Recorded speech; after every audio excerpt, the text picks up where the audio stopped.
그럼 이제 어떤 분들은 그런 얘기 할 수 있어요. 아니, 그러면 지금 성공한 재개발들 얼마나 많은데. 그래서 어떤 것들은 성공한 데가 있는데, 아니, 그럼 그런 데는 뭐 바보입니까? 거기 있는 단독 다가구 소유자들은 그럼 바보라서 속았습니까? 그럴 수 있어요. 근데 어느 정도로 사업성이 높아지면은, 그러면은 단독 다가구도 괜찮죠. 예를 들어서 지금 한창 시끄러운 성수동, 이런 데는 뭐 특별 전략구역이라고 해가지고 혜택이 정말 많아요. 서울시에서 엄청 밀어주고 있습니다. 사업성이 너무 좋아요. 그러다 보니까 여기는 단독 다가구도 별로 손해를 안 보는 거예요. 예를 들어 빌라를 산 사람이 나는 빌라 5억 투자했는데 근데 와 나는 뭐 15억이 되네? 3배가 됐네? 라고 하더라도 단독 다가구가 나는 뭐 5억이 아니라 나는 50억인데 근데 나도 조금 버는 거예요. 당연히 그 빌라에 비해서는 수익률이 높진 않지만 나도 손해가 아니니까 그런 데는 되는 거예요. 그런 식으로 사업성 자체가 좋으면은 그러면 단독 다가구 가진 분들도 나도 그래도 뭐 손해가 아니니까 나도 벌긴 버니까 게다가 퍼센트로 치면은 빌라에 비해서 많이 부족하더라도 어쨌든 나는 땅이 넓고 애초에 그 덩치 자체가 금액 자체가 크다 보니까 꼭 뭐 300% 아니어도 나는 뭐 20%만 돼도 나쁘지 않아 할 수 있지 않습니까? 그런 데는 진행이 되는 겁니다. 그리고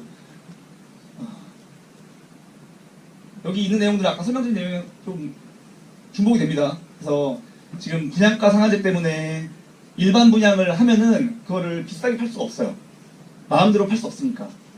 근데 또 종상향을 해가지고 용적률 인센티브를 받으면은 20%를 임대주택으로 지어야 되기 때문에 이게 부담인데 요즘에 또 건설비가 워낙 올라가서 이게 부담이다. 결국 이런 식으로 계속 돈 문제가 생기니까 어디선가 사업성을 확보해야 되는데 어디선가 돈을 벌어야 되는데 그게 마땅치가 않다 보니 결국 땅 많은 분들, 건물 가지고 있는 분들 이분들이 조금 희생하는 방식으로 사업성을 만들어준다라는 게 이 내용입니다. 다음 장면.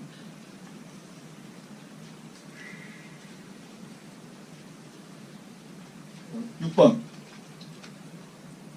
좀 어려운 내용입니다. 자, 그러면은 주민들의 자산평가가 시가에 비해 현재 낮은 이유는 무엇인가요? 아까 말씀드렸죠.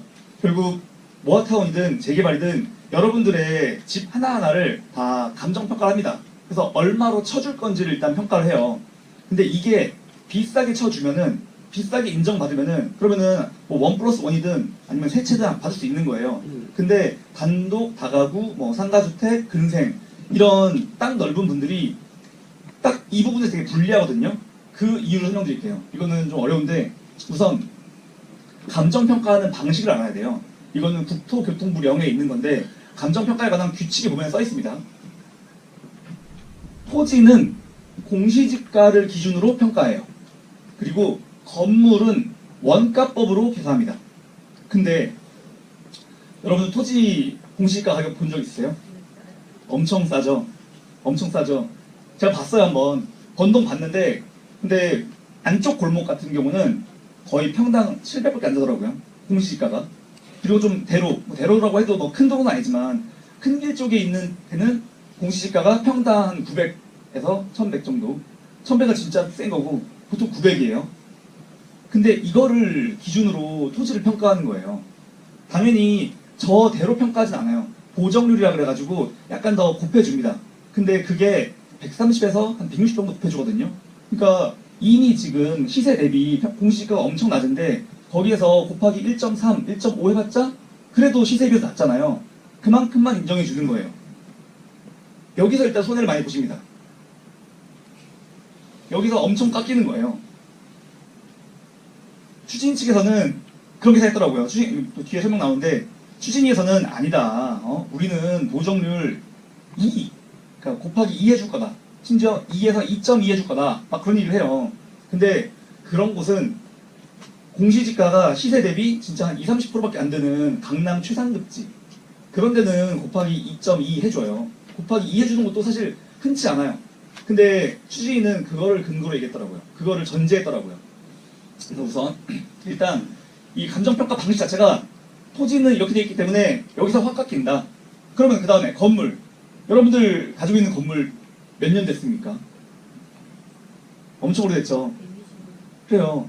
25년이면 양호하죠. 30년, 40년 많이 있을 거예요. 그러면은 그 건물의 원가가 안 남아있어요. 감가상각. 다 인정 못 받는 거예요. 사실상 영원. 그러면 결국 내 건물, 내 땅은 공시지가 기준으로 평가하니까 시세 대비 엄청 내려가는데 건물은 빵이에요. 그래서 불리해지는 거예요. 그러면은 빌라는 어떠냐? 빌라는 달라요.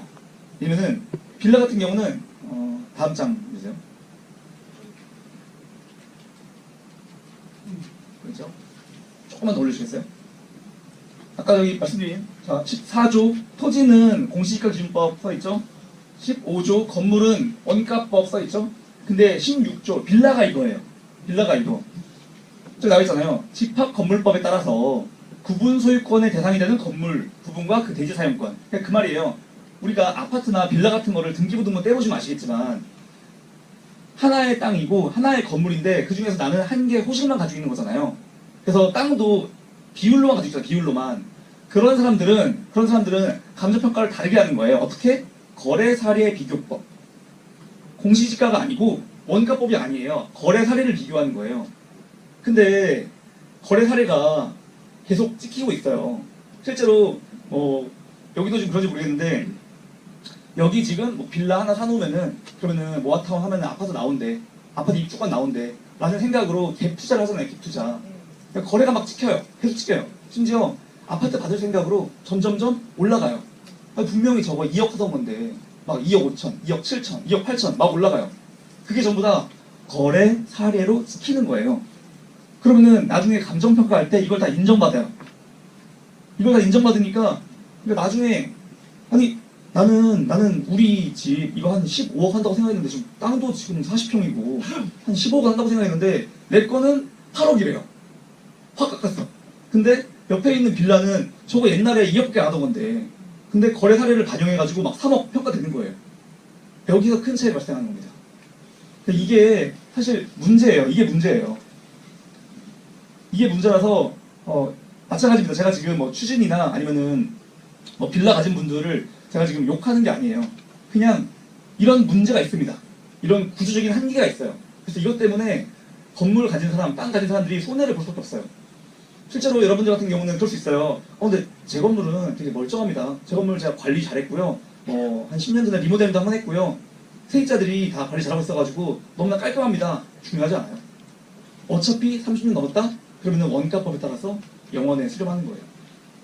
그래서 아무리 지금 세가 잘 나가고 있다고 하더라도 감정평가해보면 너무나 불리한 거예요. 추진인 측에서는 그런 얘기할 수 있습니다. 저희가 저희들 마음대로 하는 게 아니고 공정하게 감정평가 법인을 2군데를 선정해가지고 각각 맡긴 다음에 거기 평균값 할 거기 때문에 아주 공정합니다. 근데 그분들이 공정하지 않다는 게 아니에요. 감정평가하는 방식 자체가 그래요. 그분들은 공정하겠죠. 그분들은 이 기준대로 하는 거예요. 근데 그게 현실과 너무 거리가 있다 보니까 땅 가진 사람, 건물 가진 사람들이 손해를 보는 거예요. 그분들은 법대로 하고 있는 거예요. 근데 내 자산 가치는 뚝 깎여가지고 평가받는 거죠. 그렇게 뚝 깎인 그 금액을 기준으로 나중에 이제 조합원 분양을 신청하는 거예요. 그러다 보니까 내가 가지고 있는 이 건물과 땅이 진짜로 시세만큼 인정받으면 그러면은 뭐 1+1 할 수도 있죠. 근데 일단 그게 안 되는 거죠. 물론 이제 1+1도 아까 말씀드린 것처럼 부가연 사례처럼 해준다고 했다가 말을 바꿔도 아무런 문제가 없는 거기도 하고요. 그 아래 아까 설명드린 내용이다. 이게 빌라 같은 경우는 그래도 좀 최근에 지어진 편이라서 건물의 잔존가치도 높고요. 그리고 계속해서 갭 투자가 찍히고 있기 때문에 결국 시세랑 거의 비슷하게 평가가 돼요. 그래서 큰 이득을 얻게 되는 거죠. 이런 것 때문에 아까 제가 말한 것처럼 단독 다가구의 희생을 딛고 빌라들이 재미를 본다라는 말씀 드린 겁니다. 결국 이런 불합리한 감정평가 방식으로 인해서 이런 맹점으로 인해서 본인의 자산 가치가 제대로 평가받지 못하기 때문에 이론상 가능했던 아파트 1+1 이것도 안 되는 거죠. 이런 뉴스 보신 적 있으시죠?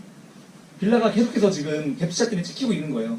실제로 살지도 않는 분들이 아파트 받을 생각으로 계속 빌라를 사니까 그러니까 실거래가가 높아지고 그게 전부 다 감정평가에 반영이 되는 거예요. 다음 장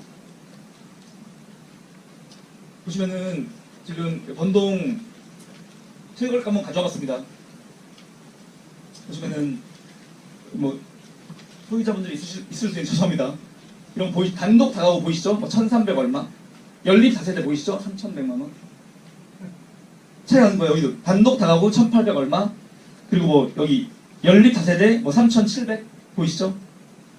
이 차이. 그러니까 이 지금 막 평당 3,700 하는 이런 실거래가가 전부 다 반영이 되는 거예요. 그래서 반영이